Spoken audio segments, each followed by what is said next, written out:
sled hockey. It's a sport for those who do not have the ability to play the traditional game. They play on a sled with two blades underneath, and they use their sticks both to play the puck and to propel themselves. The rules are exactly the same as stand-up ice hockey. But it's still hockey. Even though we're sitting down, it's still a sport, you know, it's nothing different. Vincent Garcia is one of the 48 members of the Long Island Rough Riders. The Rough Riders were formed 18 years ago, and Vincent has been on the team for the past 13. Despite being on the team for so long, he still gets a thrill every single time he gets out on the ice. It's an adrenaline rush. It really is. When I'm on the ice, nothing else is happening. Sarah Tabor is a complete paraplegic after taking a fall 6 years ago. She was just named to the U.S. national sled hockey team and uses the sport as a release. You get to fly down the rink, and it's one of the very few times when you're a disabled person that you just feel free.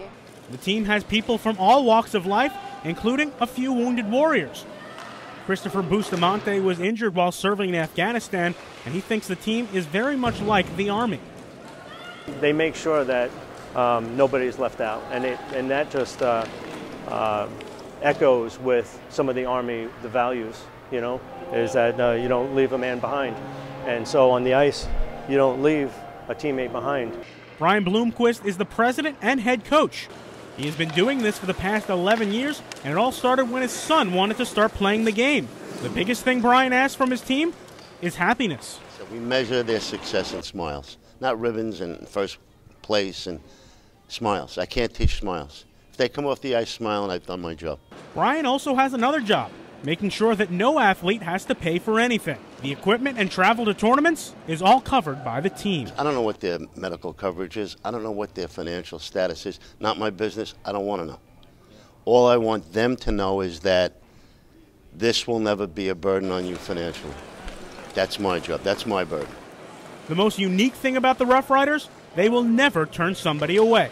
Somebody calls me and says, my son or daughter has cerebral palsy or is in a wheelchair or is an amputee. Can he come out and try out for your team? I'll give you the phone. You tell that parent, no, we're filled up. Can't do it. In the last year, the Rough Riders have been quite successful on the ice, winning 3 separate championships.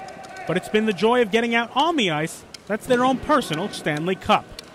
Mark Weiner reporting. And Mark Weiner, the third member of our broadcast team, has a little bit more from the huddles. Mark? Guys, in the Hofstra huddle right now, what Coach Malik is preaching is you got to keep driving. Clearly, as you've seen in the game, College of Charleston is letting them drive right to the basket, and that's what Coach Malik is saying. You got to take advantage of that, get to the hoop, and attack the basket as much as you can. Back to Mac is the Lions Den, the student section at the David S. Mack Sports and Exhibition Complex. And who else but Mark Weiner is in the middle of all the fans at Hofstra. Guys, it is incredibly loud here right now. They're really happy here. A little bit too loud at the moment, but I spoke to Jeff Hathaway earlier this season. He said, you know what? The students need to know that these teams are good to come out here and support them. And Coach Malik said, you got to generate excitement.